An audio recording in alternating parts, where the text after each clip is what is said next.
সেইজনী ছোৱালী টকাৰ প্ৰেমত কেতিয়াও নপৰিবা যিজন ছোৱালীয়ে মাক দেউতাকৰ অভাৱ দেখি তাইৰ নিজৰ সৰু সৰু আমেজবোৰ ত্যাগ কৰে। প্ৰিয়জনক বহুত বিশ্বাস কৰিলেও তেওঁৰ ওপৰত অলপ সন্দেহ থাকিবই, কাৰণ প্ৰিয়জন বেলেগৰ হোৱাটো কেতিয়াও সহ্য কৰিব নোৱাৰে। দেউতাকৰ টকাৰে বাইক কিনি গাৰ্লফ্ৰেণ্ডক লৈ ফুৰাজন কেতিয়াও হিৰো নহয়। নিজৰ উপাৰ্জন টকাৰে বাইক কিনি দেউতাক লৈ ফুৰাজনে প্ৰকৃত হিৰো। শৰীৰ স্পৰ্শ কৰি সম্পৰ্ক ৰখাটো প্ৰেম নকয়। মৰম আৰু বিশ্বাস যোগেদি অন্তৰ স্থান ল'ব পৰাটোৱে প্ৰকৃত প্ৰেম। পৃথিৱীত সকলো সলনি হ'ব পাৰে, কিন্তু মাৰ মৰম কেতিয়াও সলনি নহয়। মোৰ মা মোৰ বাবে পৃথিৱী। এটা ল'ৰা আৰ্থিকভাৱে টনকিয়াল হোৱাটো খুবেই দৰকাৰ, কাৰণ ল'ৰাক টকা চাই সন্মান দিয়ে, চৰিত্ৰ চাই নহয়। অলপ দেৰিকৈ হ'লেও এটা সময়ত প্ৰত্যেকজন মানুহৰ জীৱনত এনেকুৱা এজন ব্যক্তিৰ আগমন হয় যে খেলিমেলি হৈ থকা জীৱনটোক ভাল দিশলৈ আনে। এফালে অভাৱ অনাটৰে ভৰা ঘৰখন, আনফালে বিশাল সপোন, ইয়েই মধ্যবিত্তৰ সপোনৰ নাচোন। সকলো মানুহৰে জীৱনত কম বেছি পৰিমাণে হ'লেও দুখ থাকিবই।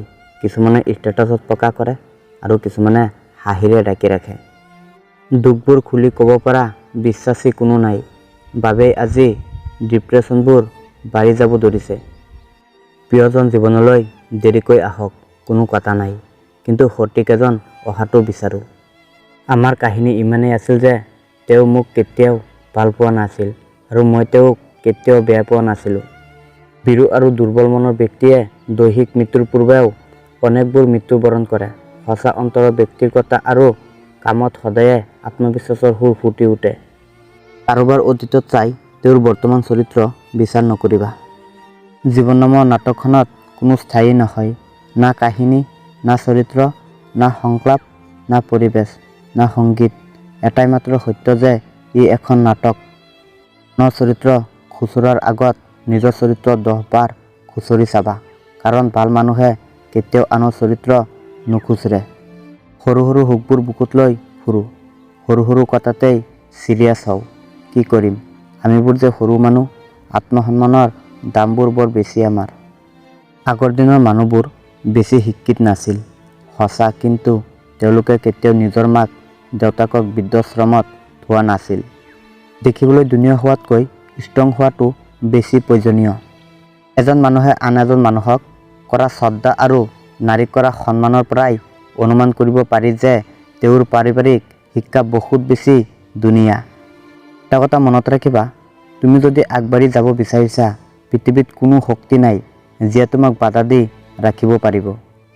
পৰিশ্ৰম কৰিব লাগিব, কষ্ট কৰিব লাগিব, তেতিয়াহে জীৱনটো সুন্দৰ হ'ব। সময়বোৰ এনেই অপব্যৱহাৰ নকৰিবা, ইয়াক কামত নিয়োজিত কৰা। চাবা এদিন সুখৰ দিন আপোনাৰ আহিব। পৰিস্থিতিয়ে যেনেকুৱাই নহওক কিয়, সঁচা ভালপোৱাজনে কেতিয়াও এৰি থৈ নাযায়, কাৰণ এৰি থোৱা জনৰ বাবে সাধাৰণ এটা কাৰণেই যথেষ্ট। আপা বুলি জানিও আপোনাক ভাল পাই থকা জনৰ প্ৰকৃত প্ৰেম, অৰ্থাৎ নিজৰ স্বাৰ্থ আৰু প্ৰয়োজনৰ বাবে ভালপোৱাজনে একেবাৰে আঁতৰি যায়গৈ। এটা ভাল দিন পাবৰ বাবে আপুনি হাজাৰটা বেয়া দিনৰ সৈতে যুঁজ দিব লাগিব। ভুলটো আমি তেতিয়াই কৰোঁ যি আমাক গুৰুত্ব নিদিয়ে বুলি জানিও বাৰে বাৰে তেওঁৰ ওচৰত গুৰুত্ব বিচাৰি গৈ। জীৱনত যিমান ডাঙৰ বিপদ আহিলেও তোমাক এৰি নাযাওঁ বুলি কোৱাজনেহে প্ৰকৃত হিচাপে বিচাৰোঁ। নমস্কাৰ মৰমৰ বন্ধু বান্ধৱীসকল, তোমালোকে যদি এতিয়া চেনেলটো ছাবস্ক্ৰাইব কৰা নাই, প্লিজ ছাবস্ক্ৰাইব কৰি দিয়া আৰু লগতে এটা লাইক কৰি দিয়া। জয় আই অসম।